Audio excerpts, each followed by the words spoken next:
After 9 years as rector in the South Wales Valleys, I know it's the best job in the world to work with local Christian communities to witness to the love of Christ.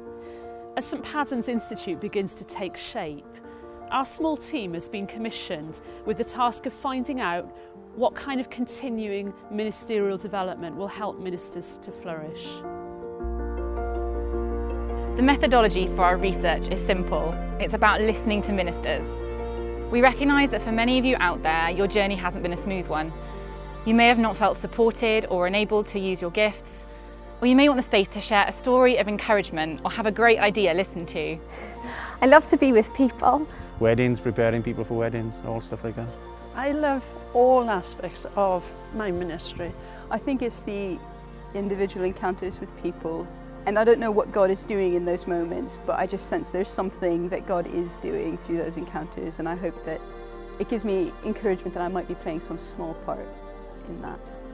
I love schools work. I love teaching the children about Christianity and faith, but also being alongside them, building up relationships, not just with the kids, but with the teachers.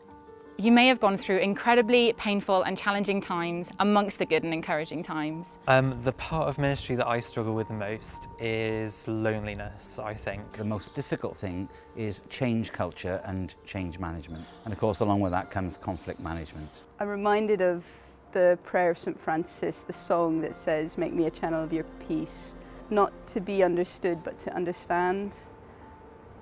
And yet it's painful to be in a place where you feel you're not understood, which leads you to feeling a bit alone and isolated. I do struggle with admin and parish buildings and being really organised.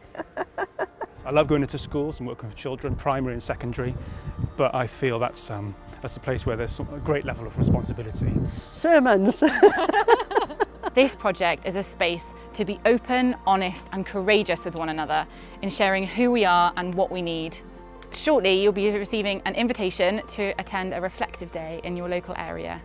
This will be a quiet space where you can take time out to listen to God, listen to each other and listen to your own heart. As we talk about the question of how can we flourish and share our journeys with honesty, we can start to build a clearer picture of where the support is needed. So I flourish when people are happy and also they're making those connections themselves. And of course recently in the church we've been thinking more and more about God as the community God, a God of relationships, of bringing together. And therefore I think the closest we get to each other and understand each other, then we're alive, because that's what God intends us to be.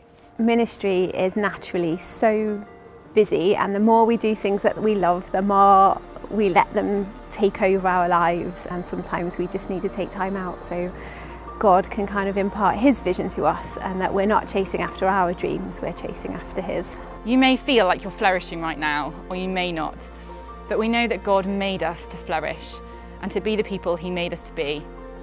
We want to find ways of enabling, supporting and equipping one another better so that we can learn together in community and grow God's church.